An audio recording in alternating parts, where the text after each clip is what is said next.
Hello, Simone. You sent me an interesting tweet by our friend Diana Fleischman, friend of the show, done a few episodes with us.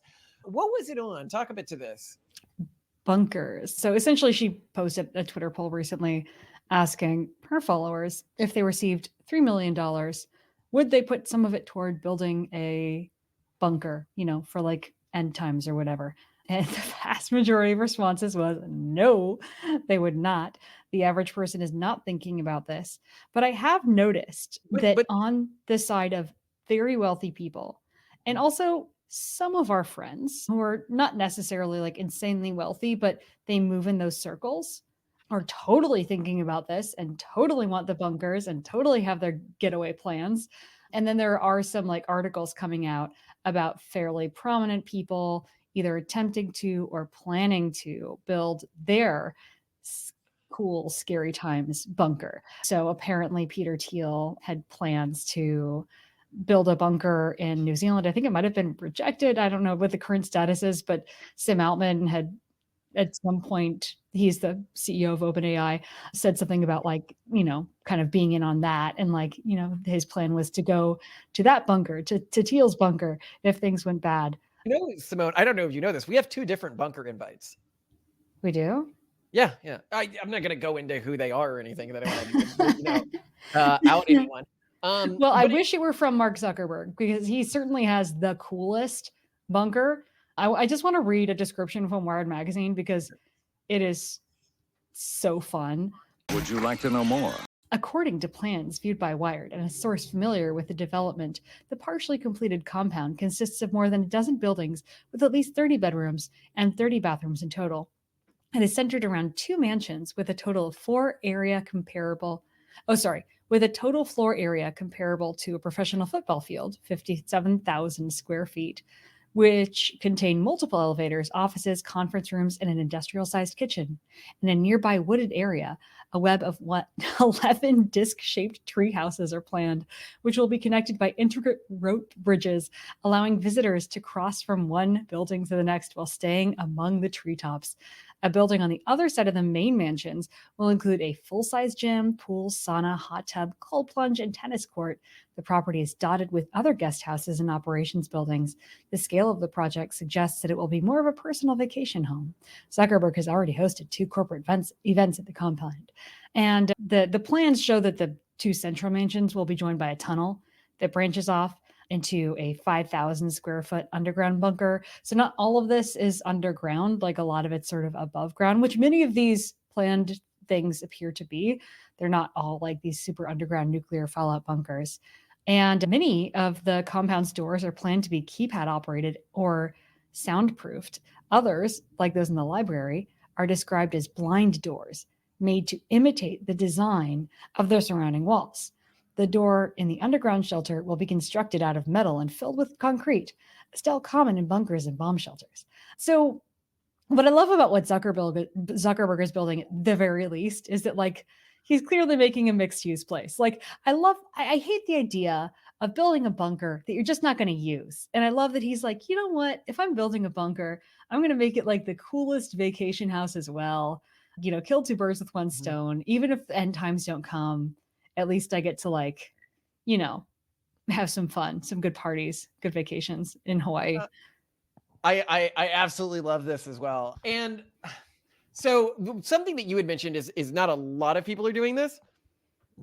That has not been my read at all. I would say it was in the billionaire circles, almost every single one of them that we know of has All the done billionaires are doing it. and within our wider friend group, like if I think of our friends who work in VC and stuff like that, Yeah. I'd say 80% of them have some sort of bunker system or off the grid plan. And if they're conservative, I'd say 99% of them do. Yeah. Yeah. Which Yeah. is interesting. And so the question is like, what do they know that you don't know? And I actually think that the answer is going to be a little bit of a bummer to people. And it comes from, hold on a second, to actually address something that some people were talking about because they wanted you, the resident JOO's comments on the situation in Manhattan where the tunnel Jews, where it was found that they had the teen boys had dug these tunnels or like built out these tunnels underneath one of the, I think it was synagogues or something like that. Mm-hmm. and they're like, oh look, it's proof. And they had like creepy old like beds in them and stuff like that. And they went by like basically the girls dorm. No, um a woman's bathhouse, a woman's ritual bathhouse. yeah, okay, basically the girls dorm. Okay. I'm sorry. The funny thing is, it's people like they look at this and they're like, "Oh, this is a sign of something nefarious going on," and I'm like, actually, this is more of a sign of like your out of touchness with traditional masculinity than it is. No, it's true. Like Yeah. a traditional boy childhood. I had forts in the woods. And when I was in the city, This is there what this was like at various places. I always had some sort of like fort in a derelict building or something like that. There was a derelict building by ours that we would go like explore, and we had like little areas that we knew about. And of course, you take the little like doll heads and stuff like that, and all of the creepy things. Well, one of the ones near us was an old hospital. And there Oh, was a children's wing of the creepy. hospital, where you Oh, had all the decaying toys and all of oh. it looked extra creepy. But of course, that's the home base when you're setting up and making it, look that way. And of course, anyone who grew up in the movie era of like the 70s, every single male coming of age movie had them drilling a hole in the side of the wall on the girls' dorm. They're starting to leave shit. Hey, beat it, midget. But I'm missing it, man. Would you shut up and you stay on your side? Like, is it gross? Yes. Is it something that they should have been doing? No. Is it normal male youth behavior and like not the sign of like child, like whatever smuggling? No, it's not. Like that is the insane conclusion to draw from that. You seem Yeah, like people are we're like, "Oh, like these disgusting child-sized mattresses. Who's been forced to sleep on them?" And it's like, dude, their little sister probably like aged out of it, and they were like, "Oh yeah, mom, dad, I'll go dispose of it." And they're like, "Oh, finally, we have something soft to sit on down here." This is yeah. not. The desire of young men to build little forts in hidden areas. And then of course, because it was a religious extremist, community like these, they probably associated it with some form of like religious purpose Yeah, as sure, because well. everything's through that filter. And if it wasn't that, it would have been like Marvel movies or something, right? Like whatever. Right, right. Well, I mean, when you're young, you do that sort of stuff. I mean, if you don't have a religious tradition, I don't know, it's like a Wiccan spot or something like that, or Exactly. it's Exactly. oh, I'm doing these little like special magic things that like other people don't have access to. It is normal kid stuff. And it Mhm. was the kids who did this. This wasn't like older people in the community. It was like a group of young men. So yeah, whatever, right? Like but I think that that's sort of what we're seeing here. Okay, is I think you have an instinct within some populations to build little fortifications. And I think that this instinct, it comes from an episode that we were going to do, which is the frontier people's instinct to crave apocalypses. Mhm. I think when you're talking about the general population, you ask them about, do you have a bunker? No, they can't afford a bunker. You ask them, do you have a zombie plan? Like, when was the last time you thought about your zombie plan?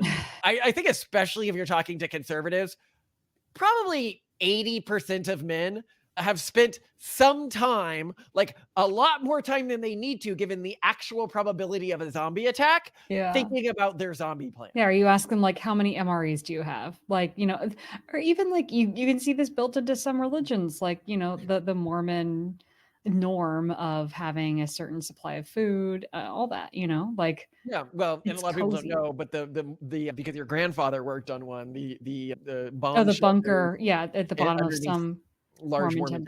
temples. Yeah. Yeah. So a lot of these frontier religions have this, but I actually think it's a genetic instinct in the same way that I think that like sort of the young men of a tribe before they come of age, like building little traditions together and building little forts together. It's likely a traditional instinct because that would have really helped you bond with your kinsmen in a historic context and still does. But I think in addition, in developing secret rites and everything like that, you see this, what is a fraternity if not that? All the boys get together. They have a place that's disgusting often, and they have secret little rituals and everything like that. This is a very conservative instinct, you could say. But then in addition to that, I also think the prepping for like things that could never happen is interesting. One of the most interesting things is if you ask people what's their velociraptor plan. Now, this isn't as popular today because the Jurassic Park movies aren't as popular as they used to be. But it used Okay. to be something like 20% of men would have a velociraptor attack plan of their house. Like if their house was surrounded by velociraptors. Just like not a scenario that's going to remotely happen, but they're still planning around It's it. fun to fantasize about, right? Right, but I don't think everyone does this. I think people who are from areas that have been civilized for a really long time don't have apocalyptic plans as much as people who lived in frontier areas for a long time. Hmm. So Yeah, because surviving in the frontier is surviving in the apocalypse. yeah, well, no, and an apocalypse can happen at any day. Basically an apocalypse, right? Yeah. You're building. Then what do you have? You're back to square zero again, right? No, I mean, you don't think about it. No, just even on a nice sunny day, food is limited.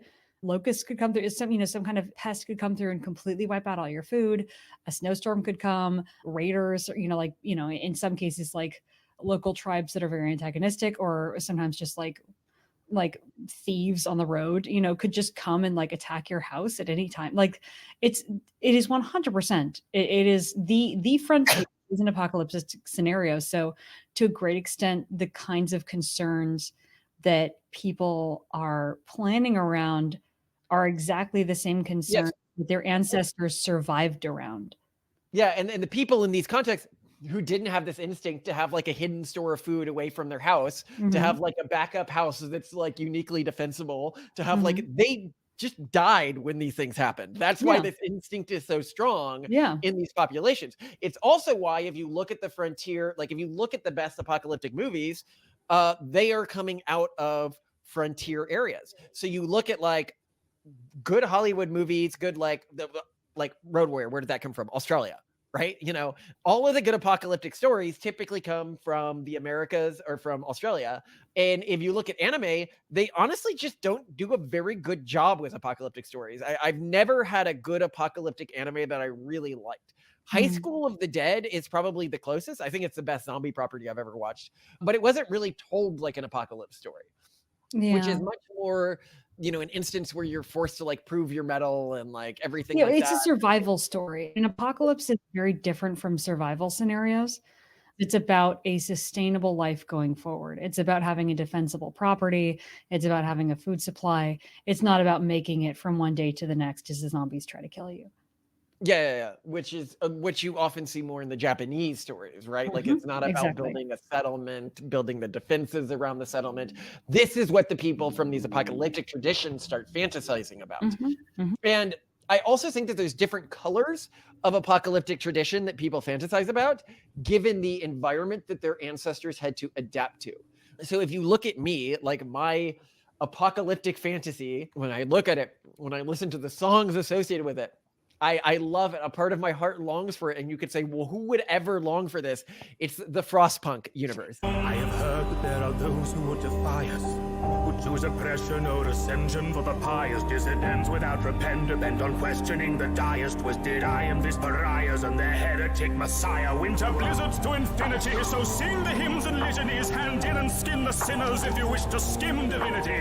Each shiver will deliver us, deliverance in time, earn the innocence the penitence if we preempt the crime. Mime's battlements of sacraments as chattel to our right, the sacrilegious and recalcitrant shall vow or face the smite. Non-believers shan't deceive us, we shall greet their cheek with grievance. In this sister season we redeem the meek with bleak obedience, seeking each unheeding heathen, see them bleed or plead allegiance. Blessed be relief from freedom, lest ye feel the need for treason. Since the precept was decreed, its certainty was predetermined. Mere herds of sheep are people, thus they need to be subservient. Beneath so turbulent a firmament, the worst of men survive. Pray their mercy may preserve us once we touch the other side. And here you are complaining about our interior temperature being 51 degrees. Come on, Malcolm.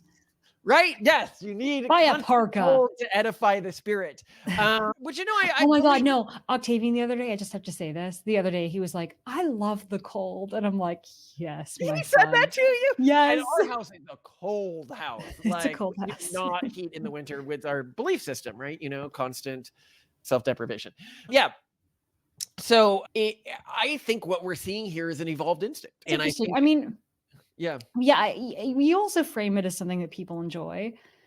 It doesn't seem that all the people involved with this enjoy it, like, they're actually worried, and, some of our friends, when they've spoken about it, don't talk about it like they're enjoying it. They talk about it like it's keeping them up at night. So I wouldn't say I do agree it's an instinct, just like a squirrel having the instinct to hide away food. I don't think that these people enjoy it. Now, there's this one Marxist media theorist, self-styled, I should say. I'm not just calling them that, who wrote this piece in The Guardian about how, oh, these rich people just keep reaching out to me and asking for my advice because they think I'm a futurist, even though I'm a humanist. And then sometimes I just go anyway because I won't say no to the money, of course, and maybe I can convince them to be better people. And the general gist of this person's thesis is that the apocalyptic mindset that these wealthy people have is a danger to society because it's kind of this fantasy that they want to come true, like there can only be one. They want this future where only they survive, and like they might, the article doesn't, I think, explicitly say this, but like they might manifest it because they're the powerful people and they'll make it happen, or they won't stop it from happening because they kind of want it to happen. These are Marxist fever dreams. Yeah, yeah. I mean, I don't know what to say. Like, I but would, I do think a these lot of people people, would only do that. I mean, they have their power because of the existing system. The exactly. rich and the powerful in a society are those individuals who are often most threatened by ideas that counter the society and the mainstream ideals. This is why you have individuals who are often clearly smart enough to understand the concept of the urban monoculture, Mhm, understand the negative value sets it's giving to a population, mhm. like Mark Zuckerberg or Bill Gates or something like that. Like if they applied the most small modicum of thought to the way the world is structured today, they would realize how unjust it is and how dangerous it is, but they can't afford to, because if the world structure changed, they would lose what they have. I don't know. I think so. Among the threats that they were planning for that were listed, there was climate change, obviously. So, like a lot of concern over that, but also Why social do they keep instability. buying islands then? And no, well, no, I think so. So some people who are covering this whole billionaire bunkers thing are also talking about people getting golden passports and all these other buying islands. I totally don't think this has anything to do with apocalyptic planning. They're buying islands because they want to have a freaking island. Like buying an island is like the worst place to be in an apocalypse. You're going to get taken out by the next hurricane. There's no Yeah, when I supply grew up, lines, my family had pirates. a private island in the Bahamas that we would go to, and we would spend, I'd spend a few months there every year, and pirate raids and stuff like that.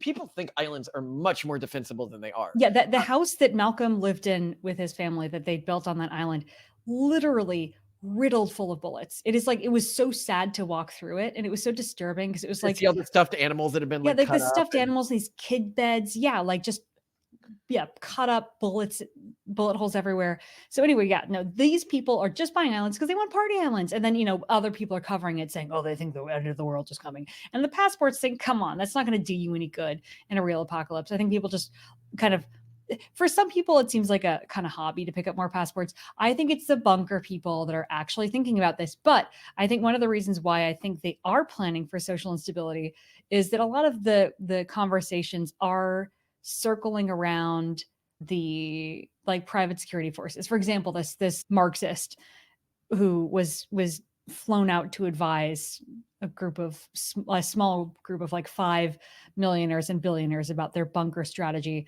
writes, finally the CEO of a brokerage house explained that he had nearly completed building his own underground bunker system and asked, how do I maintain authority over my security force after the event, that was their euphemism for the environmental collapse, social unrest, nuclear explosion, solar storm, unstoppable virus, and malicious computer hack that takes everything down. The single question occupied us for the rest of the hour. They knew armed guards would be required to protect their compounds from raiders as well as angry mobs. One had already secured a dozen Navy SEALs to make their way to his compound if he gave them the right cue. But how would he pay the guards? Or once even crypto was worthless, what would stop the guards from eventually choosing their own leader? the billionaires considered using special combinations of locks and food supply that only they knew, or making guards wear disciplinary collars of some kind in return for their survival, or maybe building robots to serve as guards and workers if that technology could be developed in time. So like, okay, so these people who are dumb enough to hire a Marxist to help them with their survival strategy, who are building bunkers and stuff, are really concerned about security. Yeah, they are concerned about social unrest. They are concerned about people attacking them. when we would say, I mean, I hope anyone who knows our channel would say what we would say if we had a lot of money, is that the skills needed in a good leader are going to change during this time period, and you should build a system that allows the society that you're building to elect the best leader. It doesn't need to be you. You don't need to control. You're just lucky to survive the apocalypse. And after that, it's about building a strong culture. And you should be happy if one of the Navy SEAL guards is running everything, if they're a benevolent and good leader. You should focus much more on good governance than you should focus on, if we did write the Pragmatist Guide to Governance, then you should focus on trying to maintain power yourself. And great example of this. So in China, by the way, this is a great story. So when the CCP was coming to power, there was, the government before it, I forget what they were called, Shanghai Shek's government was falling apart. And one of the mayors, I want to say was the mayor of one of the major cities, took all his money and put it in his car, like in gold bricks, right? That he'd been I saving love this for story. participation. And he just filled this like limousine with gold bricks, and he got in and he had his limo driver drive him out of the city. Apparently, like right at the city limits, the limo driver took him out of the car, shot him, and drove off with a limo full of gold bricks. Because it's why you don't matter anymore. I got a limo full of gold bricks here. You've been a dick to me. And this is the problem with these people, is they haven't engendered the respect of the people around them in terms of how they've made their money and how they spent their money, which is very antithetical to the way we live. Like if you look at the way that we put money into our community and stuff like that, the idea that anyone in our community would betray us like this, and it's not like small amounts, like this is the problem. You don't give your community like a pittance or something like that, because if you do that, then they still have a lot of. So one, never give your community less than what they deserve to have the same advantages as somebody was in your family, right? Because then you're building a community of people who are like, I genuinely appreciate you guys. But on top of that, and we've had this, like we've mentioned to the community, like it'll come up sometimes, like, oh, this person has mentioned killing us online, and they're like, they better not fucking come here. So that's one thing is you need to actually be a good person and actually reinvest in your community, well, at least on a meritocratic basis. But the other thing is, don't have things that are worth taking. Within a system like this, like within our house, we have nothing that's worth stealing. We have computers that'll be like literally the most expensive things we have in our house are our technology, but it's all gonna be worthless. Even our laptops are not like top of the line. Like mine is 4 years old, 3 years old. Like, none of it. Like even our screens, like our bigger like screen, like in the kitchen is so shitty. I don't think anyone would even take it, because it like I could imagine them trying to turn it on and like waiting the 5 minutes it takes for it to load, and being like, We have like 5 sets of the same outfit. That's not particularly useful. You don't have no one steals designer clothes or jewelry. Yeah. I guess a lot of it's just, but I mean, hold on. Like in the apocalypse though, what these people are afraid of having stolen is just like literally their food, their clean water, their supplies, like the stuff that people need to not die. And I think what you need then is the thing that really protects you is by having a system centered around you or your property or something you have built that is stable and that people want to participate in. That's the thing.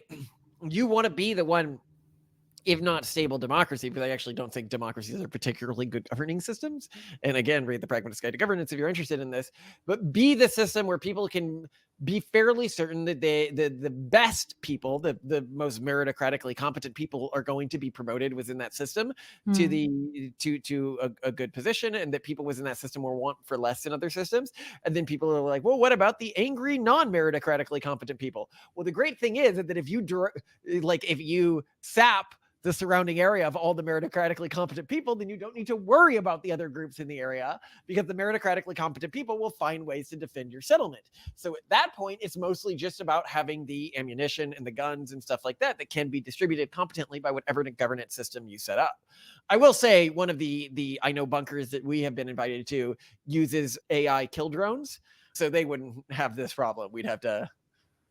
Yeah, I mean, I think we're really like maybe just a few years away from most people being able to like commercially set up AI drones to defend their property, which is like, and that would change a lot. Like that plus a good solar flare protected solar energy system and some other like energy supplies would probably do the trick, right? Yeah. No, but So I mean, I do find the AI kill drone thing interesting. It's a system where they've got an area of farmland, and that's enough to support the people who would be coming there, and then like a silo, and the silo has the drone. flying kill drones. Yeah.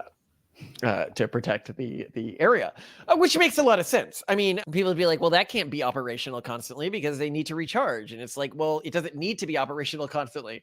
It needs to be operational a few times before people realize that you do not attack this settlement, and you put the people who you care about dying less on the outskirts of the settlement, and the people you care about dying more on the inside of the settlement. Yep. Very different settlement planning practices than you would have historically. And you can earn land and stuff like that by labor or by contributing to the settlement's goals. Yeah. But here's the big bust that I think this group is missing, that like I think you and I always bring up with our friends when they tell us their bunker plans, is that like realistically, yeah, I mean, it's good to have an emergency plan. And I think this is part of just being like, everyone should have a good emergency plan as a part of a healthy, balanced diet. You should know what to, you should know CPR. You should know how to get your kids safe if they start choking on something and all that, right? Put out a fire. And you should know what to do if suddenly like global infrastructure collapses, or, there's a climate apocalypse or whatever. But like the real thing is demographic collapse. The real thing is the future of human civilization. The real thing is all that. And I think, another group that gets put into this category of doomsday preppers are people like Jeff Bezos and Elon Musk, who are trying to get humans off planet, right? Who are like, let's go to Mars. Let's go to the, let's get off the Earth. And that is not the thing. Like that's a totally different category. Yeah, that is about saving civilization. That is not about saving their asses, right? Yeah, people are like, oh, they want to scurry off this sinking ship with like rats off of. And it's like, I'm sorry, you idiot Marxists are the ones who sunk this ship, okay? You are the sign of the rot in society, and that they have chosen not to take you shows that. And when this comes to one of the things of wealth in our society, and it's something that it disgusts me that people don't get this. So there are ways to make wealth that is unethical. I agree with that. There are ways to like play the market where it's just, showing intellectual superiority over other people. Okay, I get that. If you look at the wealthiest people in our society, and you're not including women, it's mostly people who earn their own money. So what does it really mean to earn your own money in our society today, outside of a few isolated scenarios? It's like saying, okay, you can get paid for one of two things. You can be a factory worker, like an incremental factory worker, and get paid for the incremental productivity that you as a factory worker gave to that factory. Or you can be a person who allows 5 people to do the job in the factory that 10 people used to be able to do. And people are like, well, how can this person be making, more hours of work than I could work if I was working from the time of Jesus to today? And I'm like, that's how. Because they're literally adding more productivity than you could add to the world, working from the time of Jesus to today. And they deserve that money because of that. That is how the vast majority of ultra wealthy people are making so much money. This is super underrated. I just want to emphasize this because like there are all these shows out there about like rich families and rich people. And a lot of them just sort of frame them as incredibly dumb, incredibly unethical. Like it's clear that these are written by people who hate capitalism and hate wealth.